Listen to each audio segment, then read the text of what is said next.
What's up, guys? Welcome back to the A to Z of Studio Terms. This is all about aliasing. So this image comparing the Xbox 360 to the PS3, you'll notice that this little tiny strand of hair or whatnot is jaggy in this one and not jaggy in this one. So the PS3 is anti-aliasing.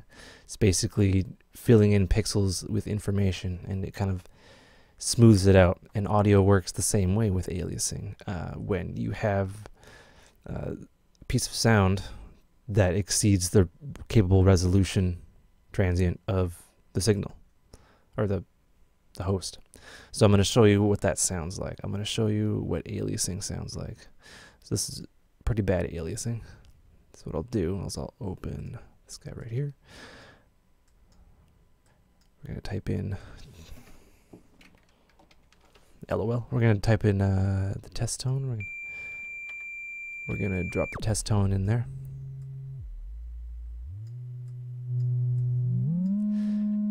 So what I'll do is I'll show you what aliasing sounds like, and it's quite easy to do with this test tone here. So you'll listen for it. It'll sound like a radio.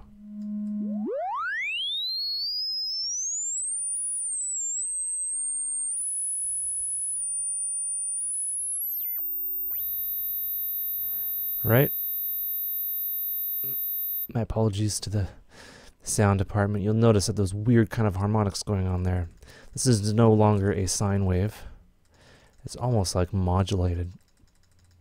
It's wiggling so fast that the sample rate cannot keep up. Currently, we are using, let's see here, 44.1k hertz. This has been the standard since the 80s, and I wish I was making that up. Of course, I can increase it to 96k, but we won't do that right now. So what I'll do is show you operator. So this is another example,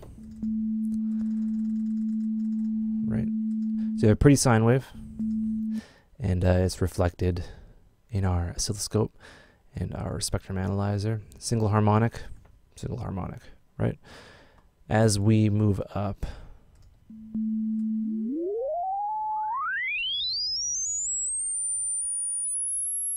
wait for it. See these guys moving down? Right?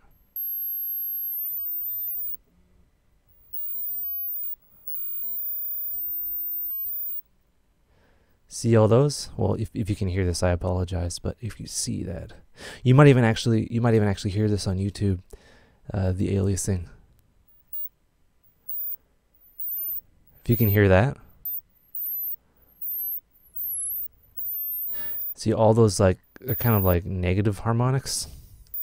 That is aliasing, and I'll let you know what that looks like in our spectrum here. It's kind of like amplitude modulated. It's kind of turning into like a triangle wave, right? It's going so fast that the sample rate can't keep up to the high frequency of that sine wave, so it's just kind of falling apart. So there's a few ways you can combat that.